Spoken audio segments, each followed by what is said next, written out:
and to the republic for which it stands, one nation, under God, indivisible, with liberty and justice for all. Clerk, call the roll. Commissioner Hightower? Here. Commissioner Patton? Here. Commissioner Webb? Here. Commissioner Goss? Here. Mayor Ranella? Here. Okay, we have a continued meeting here tonight, and the new business is to discuss action of replacing our city attorney, which won election and will take judgeship in December. Upon consulting with Mr. Green, we have a couple in attendance here tonight, the law firm of Brown and or Lawler Brown, and then Mr. Cervantes is here, so he was asked to be here. He's currently, well, why don't you come up and go first and tell us who you are and why you think you need to be the next city attorney. So, yes, yes, yes, please. Thank you, Mayor, I appreciate it. Mayor, Commissioners, I appreciate the opportunity to be here tonight. A lot of you don't know me. Some of you might have heard of me, I don't know. We'll see what happens tonight. My name is Joe Cervantes. I am an attorney here in Williamson County. Actually, I've been down in Carterville and lived in Carterville for the last 20 plus years.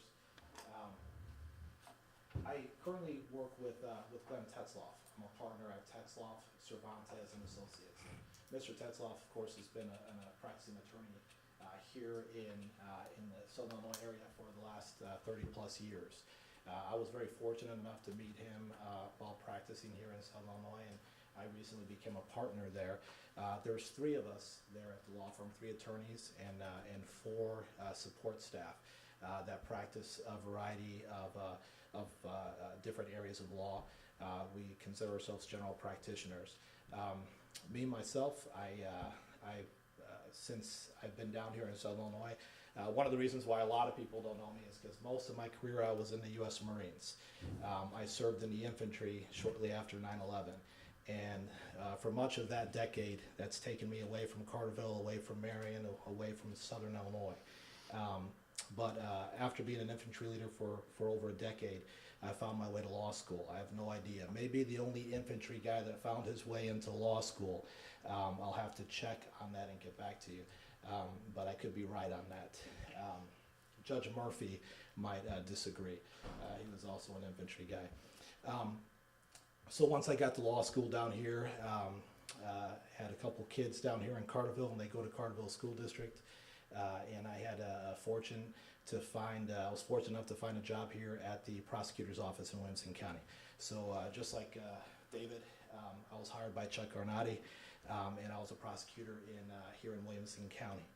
In fact, that's where most of the police officers and chief of police and a lot of local law enforcement officers know me and are familiar with me because of my association with the state's attorney's office.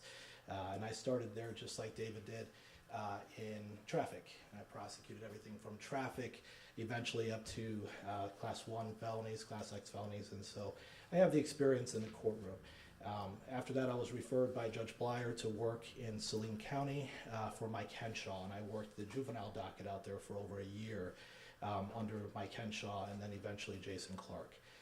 When I went out on my own, we took John Sanders' business practice when he was appointed to judge, and I worked that for a little bit until I met Glenn Tetzloff, and we kind of merged our practices together. And for the last couple of years, I've been working with Glenn Tetzloff right here, just a block from the courthouse. For the last 2 years, I've been the Johnston City attorney, and it's been a wake-up call.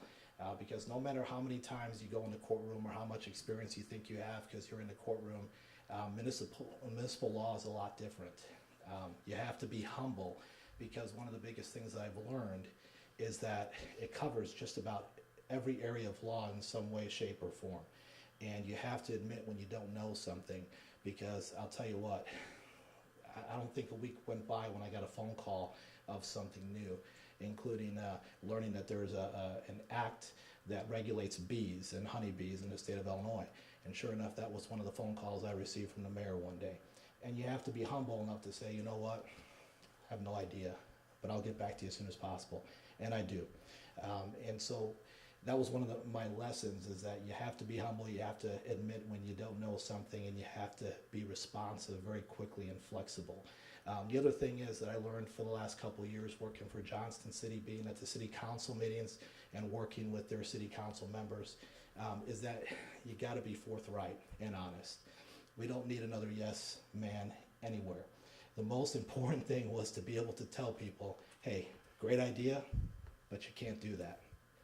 You have to be forthright. You have to stand up and let them know exactly what the implication is for the city if you're to do this or do that. And it's hard for a lot of people to do that.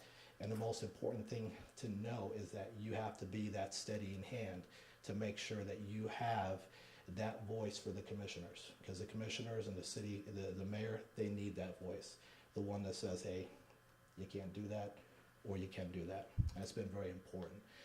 And so my experience there has been great. I've done a lot of things. I don't want to go into them in great detail, but additionally, I've worked with Heron quite a bit. I've been kind of a backup for John Brewster when he's had conflicts. So I've gotten into court and prosecuted not only the ordinances for Johnston City for the last 2 years, but I've also prosecuted ordinances for Heron when the opportunity has arisen. I also do the administrative tow hearings for Heron. So I've had a lot of experience with the Heron Police Department and working those administrative hearings as well. As far as doing the work, that's not an issue with our office. We have a couple of attorneys that can always back me up, but I'll be the face. If I were the one that was here to be the city attorney, I would be the face that's here at the meetings in the chair all the time. The cell phone number that the commissioners and the mayor has, that's my cell phone number, and I'll be the one that's doing the work. The benefit of having an office like ours with a couple attorneys and support staff is that they would be able to cover for me if I had something scheduled so that I can get to the work of the city when I need to get to the work of the city. And that's important to me. As far as references, not going to hand you a sheet. Most people know my name, and I'd like to think just like David and Nick and Adam, their reputation precedes them.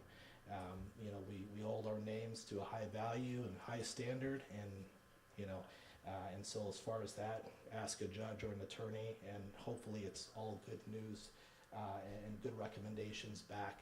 If not, then I haven't been doing my job.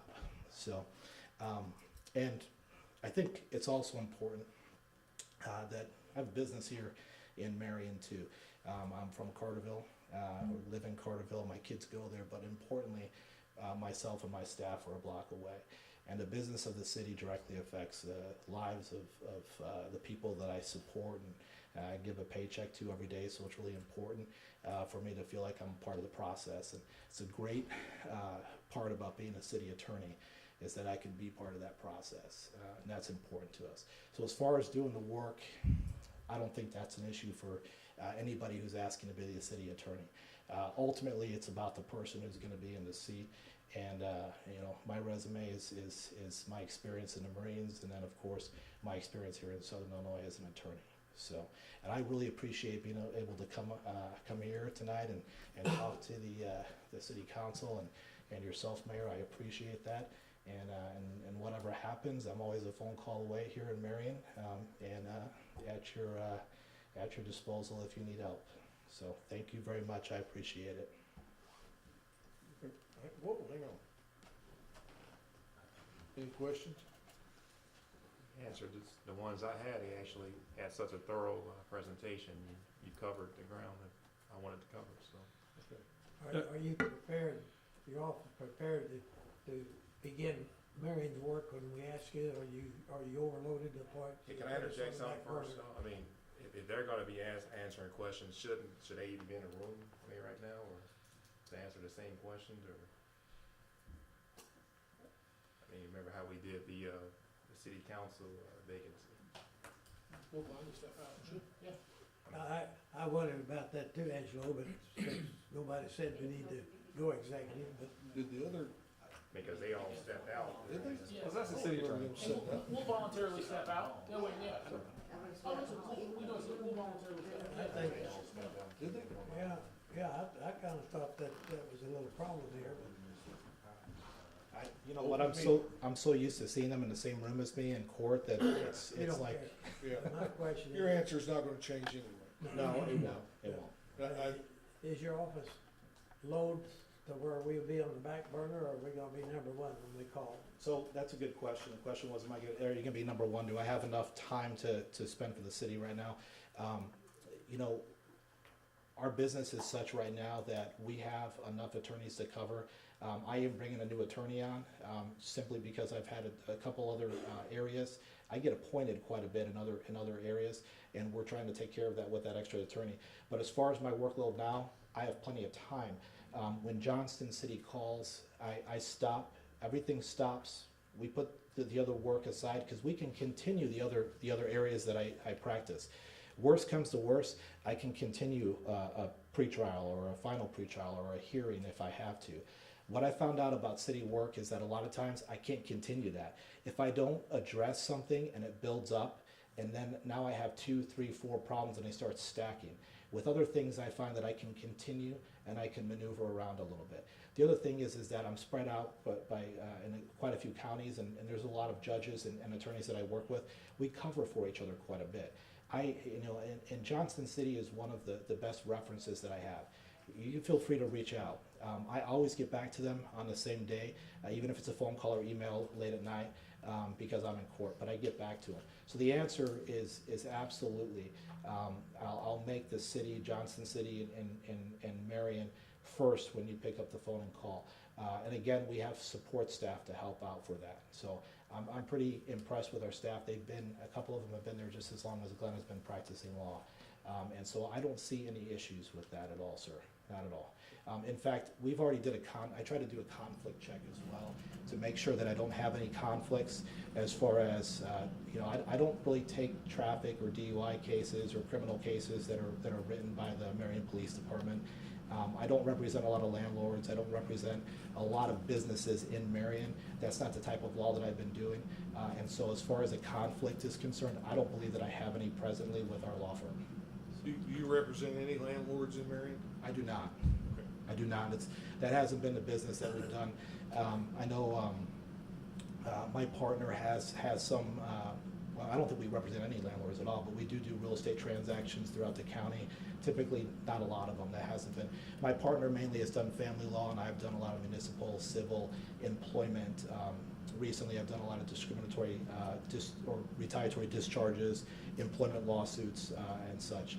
And so, what I've done with Johnston City, a number of some labor, I guess, negotiations, defended them in court with employment lawsuits. I work with some HR deals, problems with Johnston City, and so I've done a lot of employment stuff, and that's what I've been doing recently. But no conflicts and no issues with starting the next day for Marion. How about conflicts with like being in Johnson City and doing work for Heron? Any conflict there, being so close and their meetings aren't the same night? Yeah, I've never noticed any kind of conflict that one city would have with another, and I've asked some attorneys about that too, and we really don't foresee any issue where two cities would conflict with each other. In fact, I sit in the courtroom and I prosecute the ordinances for Heron and for Johnston City on the same day sometimes. So I've never really had an issue.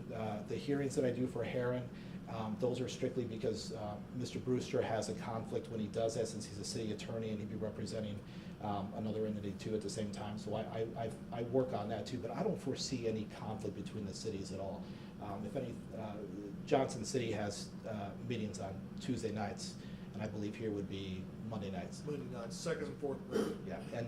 Yeah, so that's not a conflict. I think I heard you say something about labor, but I didn't catch it all. Have you had any labor negotiation experience? I learned from Johnston City. They don't have separate attorneys that do the labor negotiations, and it does the city attorney work and does the prosecutes ordinances. Some larger cities do. They divide their attorneys in that way. Johnson City doesn't. So I've been exposed to all of that. So I do the negotiations with FOP for their police. We just recently worked out a new K-9 contract for their dogs and their dog training and extra overtime for their officers. And so I do that. I've also negotiated the settlements when there's any issue with the police officer bringing a suit against the city. So I'm familiar with FOP and working with FOP. I have the contacts already that we've been negotiating. I think I've negotiated two or three contracts now so far, just in 2 years. So, which was a lot of learning just by itself.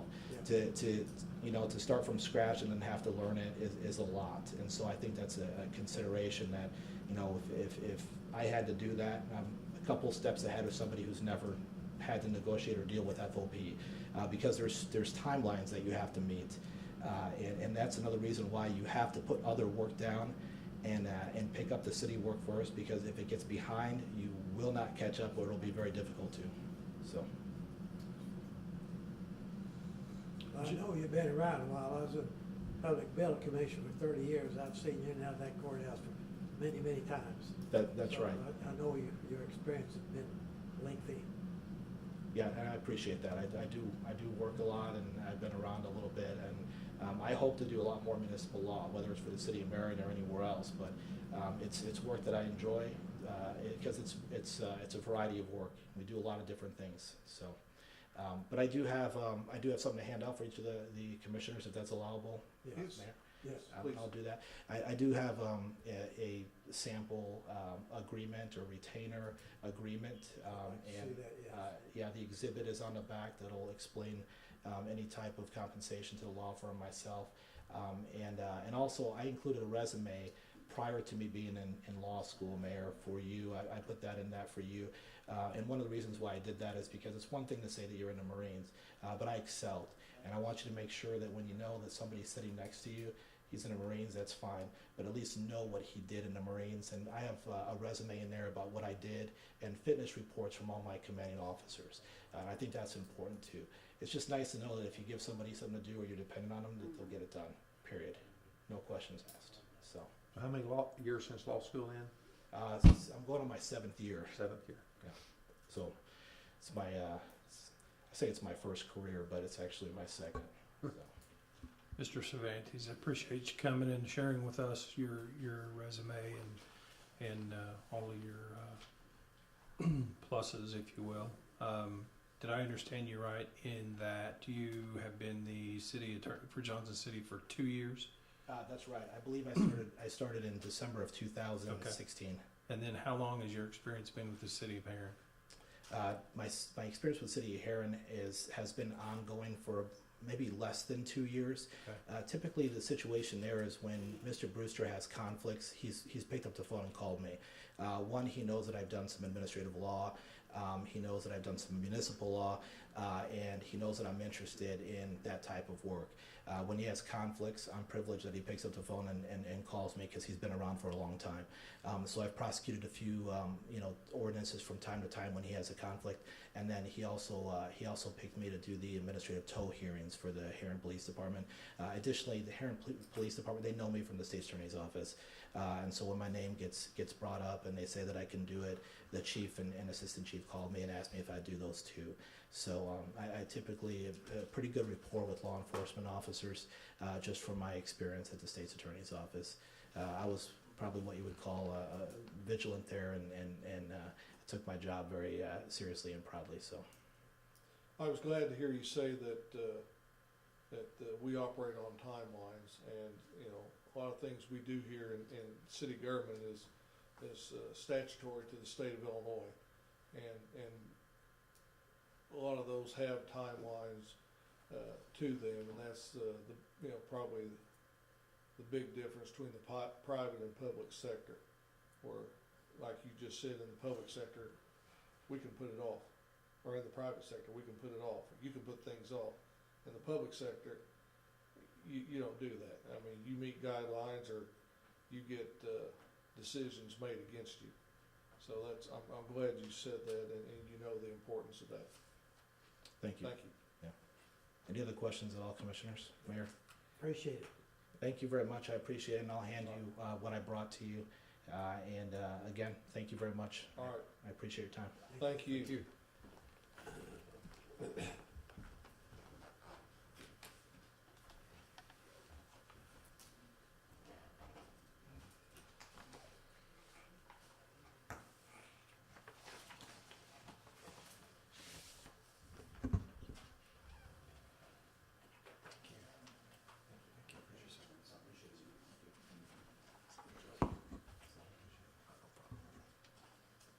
again, here is just a draft of that, and I also Okay. have the resume for you, sir. Yes. Just so if you can feel free to talk Great. about it, but I Yes. just have one for you. Yes, thank you, thank you. sir. I appreciate it. Thank you. Thank you. That's it.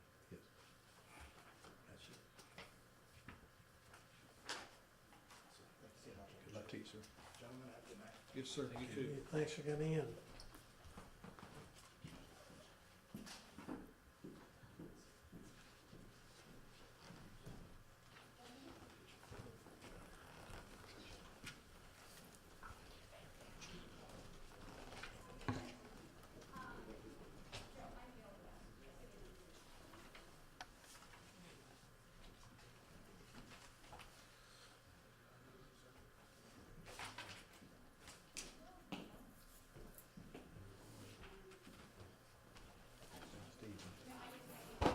I'm just curious, see what they come in at.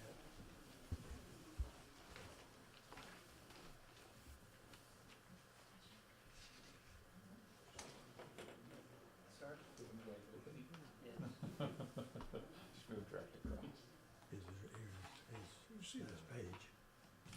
That's what he said there.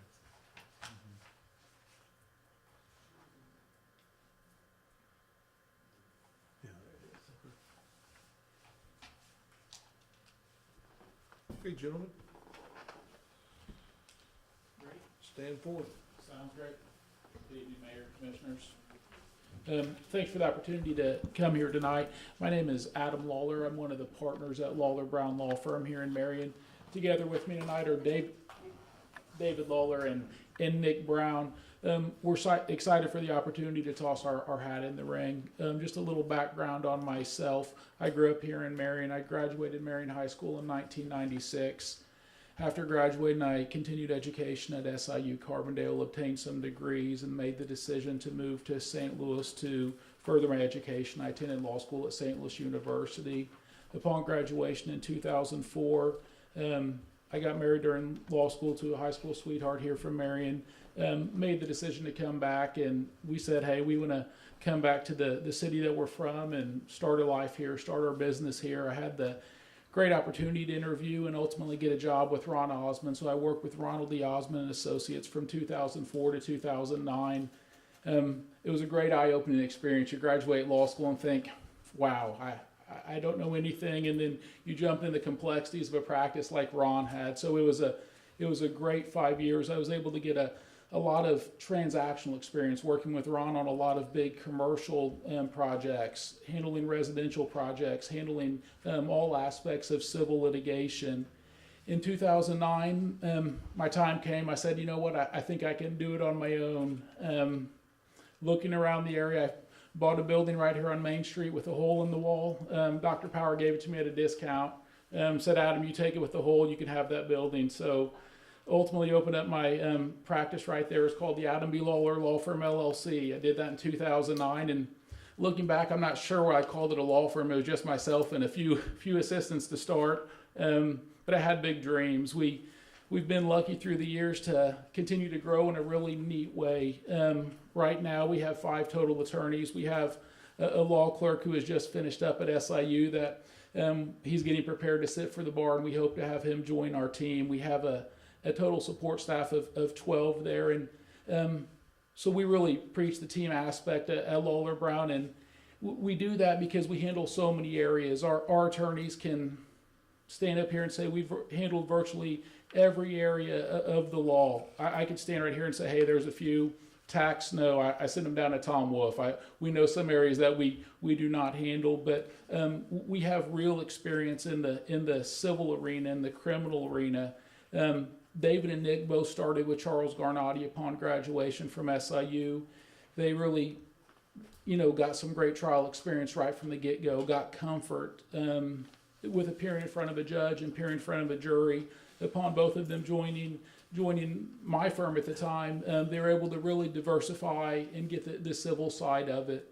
So we really feel that we are positioned. We have 5 knowledgeable attorneys, just like Mr. Cervantes indicated. He has 3 attorneys to be able to help. We have a great team that, like I said, if a question's asked of me, I go back first, and just like we do it on every case, I'll walk in and say, hey, David, you have a few minutes, I want to run an issue past you.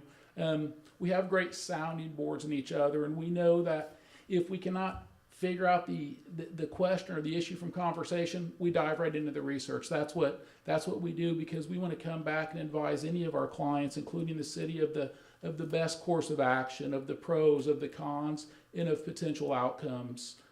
We really pride ourselves on our team over there. We have some really great paralegals and legal assistants and front desk people that really help us to run a smooth ship. We feel that we're positioned with the talent and the time to really help the city out. All of us standing up here are local guys that want to give back. A lot of this, I kind of lean back to David during his recent campaign, and I really saw his heart, and this guy really wants to give and wanted to get out there and take time away, some from the firm, but from his family, to really to better. So we're standing here tonight excited for the opportunity, willing to answer any questions about specific areas. Only conflict I can think of off the top of my head, I think when I started on my own, I was thinking, I wonder who's going to loan me any money. And somebody said, hey, go talk to Mayor Butler. There's a revolving city loan. So I think, full disclosure, we have a loan on the books. So if we default on that one and we get the job, you might have to refer that out for collection. No, I shouldn't. Do that. Yeah, good. Actually, that's not a problem. The state of Illinois took our revolving loan away from us last year, and I don't recall you guys being on the books because I was the head of that Okay. committee, and so you must have paid your loan off. But in hindsight, they took away the revolving loan and took away a great tool for the city to, spark economic interest among businesses within the city. So, but I don't remember seeing you boys on the naughty list. So. Okay, good. So that's good. So one question: you currently do no business for any other municipality, is that right? That is correct. We have no long-term or ongoing relationship. Sometimes it'd be on a very limited basis if a conflict arises, but as we see here today, that is correct. Which attorney would be at our meetings then? I envision David would be the face. Although that said, we might have another one up here, not to double dip or double bill, but we always love having on anytime we have a complex case in our firm, we put 2 attorneys on it, because somebody gets sick or somebody gets out. We want to be able to make sure the clients are fully served. So we envision, as we kind of talk through, that David would be the one here at the meetings. And that's not a problem to have, because we require somebody here. It doesn't happen every meeting, but then there's times that, I'll look at Steve, and Steve knows to get up and interject into the conversation, and then there's just times that he'll stand up and unfortunately, for lack of a better term, maybe have to put somebody down and tell them that we're done, have a conversation with you. But I mean, that's on very rare occasion, but you will have people that come up here and for whatever reason want to be contentious, and that's just part of being part of a government. Not everybody agrees with everybody. So Understand, and I think whether it's David or myself or Nick that was up here, I think we all have the skill and the expertise to be able to do that in a professional manner. Do you have background of any on labor law? Labor law, no, sir. I mean, and I say that we fought over all sorts of non-competes and done that, but from a municipal standpoint, I would say I do not. I don't think anybody in the firm would come to you and say, hey, we have knowledge in that area. That said, Mr. Goss, if it's something we could jump right in and do some research to properly advise. And like I've learned over the years, that phone's a great tool. As I went out on my own, there was many attorneys that I would pick up the phone and say, hey, Scott Hendricks, you got a few minutes? I want to run an issue past you. So. Okay. I know you guys are involved, I don't know how extensively, but in real estate deals, transactions, whatever. Do you ever see that being a conflict with city business or real estate issues that the city might be involved with? I'm glad you mentioned that, Mr. Patton. I thought of that earlier in the day. Yes, I have about maybe 20 or so houses, 10 to 12 in the City of Marion area. I'm assuming as long as I can continue to get those inspections passed by Mr. Van Horn, I don't envision any problem. I'm getting ready to buy one for Mr. Riker behind the business as we look for some more parking space. But I think that's one of those we need to be cognizant of as we look at if you think, hey, we need to broaden our ordinance or expand some items. I think we need to come to you and say, hey guys, we want to do that and advise you, but full disclosure, we own some. So I think that's one that we would want to look at on a case-by-case basis. But big picture, I don't envision it being a major conflict or sticking point. I think, as you know, myself and David, we're the sort of landlords that we want to have good houses. We have these as long-term investments. We want them maintained, upkept, so that we can continue to generate dollars for years on them.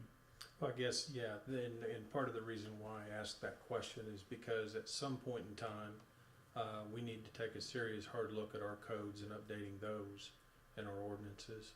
And if we are to impose ordinances and laws that affect potentially you and your property, how would you handle that? How would you have to step aside?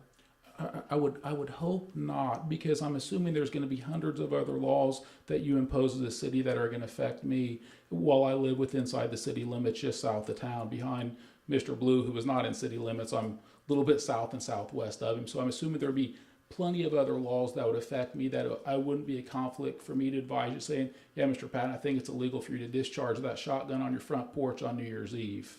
Yeah. Point of clarification. Yes, sir. Something about the billing. Is your About the what? The billing, is it based on the amount of actual hours, or if you have 2 or 3 attorneys working on it, is it going to make it a triple multiple? Yeah, so it would be based upon actual hours for one attorney. So just because we would have 2 attorneys talking about an issue, we would not double bill for that. That said, if the city got involved in some very complex litigation, we sometimes sit down with clients and say, this is a case that we're going to have 2 attorneys. We would propose to have 2 attorneys on. So normal course of business, it would be 1 attorney. You would not be seeing multiple entries from multiple attorneys for one issue.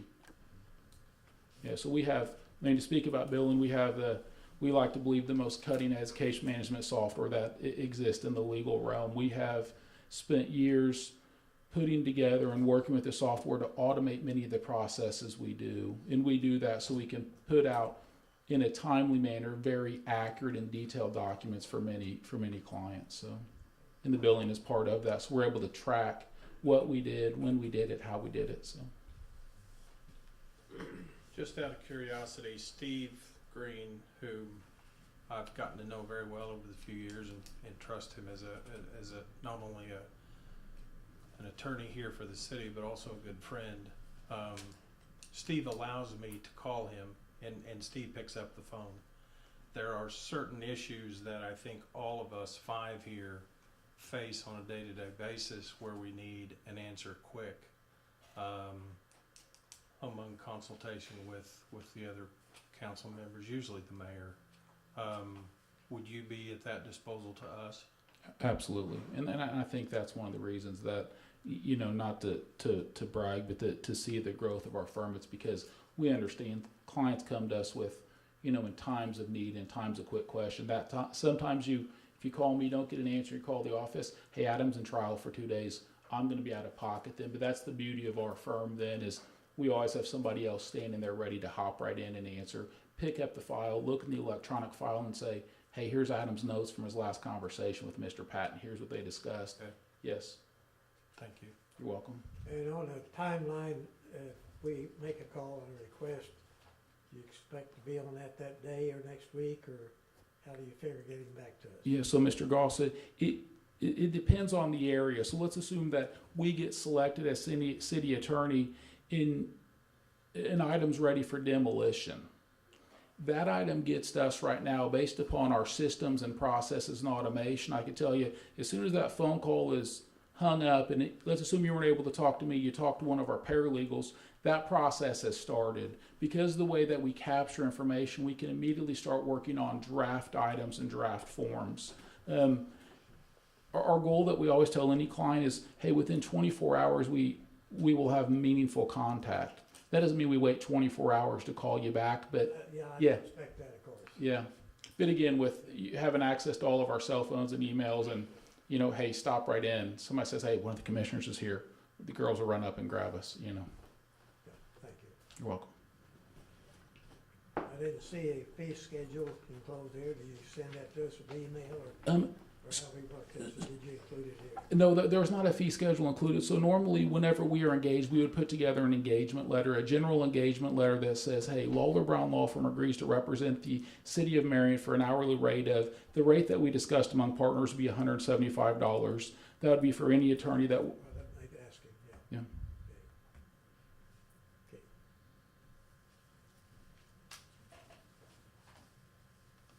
Jim? No, I guess the only question I've got with upcoming election and stuff, would this be like an interim until we? Yeah. Well, yeah, I mean, yeah, you gotta understand, I mean, this, and I spoke with you about this, and I told Mr. Savanez and the others that come in here, this could possibly be a 4-month, gig for you, so, is there an issue with that? no, sir. We understand that uncertainty, and hey, that exists many times with clients, as when a client hires us, they have the unilateral and absolute right to terminate us at any time. We understand in this case, yeah, if there's a new chief sitting in your position, he or she could select differently. Anybody else want to mention anything, or I've been hollered? Do you charge for golf lessons? If David gives me some on the golf swing? Well, I'd make him pay you for those, sir. Okay. At least make him buy your lunch. I've seen him in action. Okay. I need a little help. Well, that said, with this past year, he's not had the golf clubs out. I went into one of the closets at work, and there was this big cart with wheels, so that one has been sheltered for a while. So, The only help you need is with your math. Well, I can't count past 3 on the golf game. thank you all for your time. Any other questions, or? We're good. Okay, appreciate it, gentlemen. Thank you, guys. Thank you. All right, thanks, guys. Well, would you like to go into executive session to discuss this? I think it would be fair. Yeah.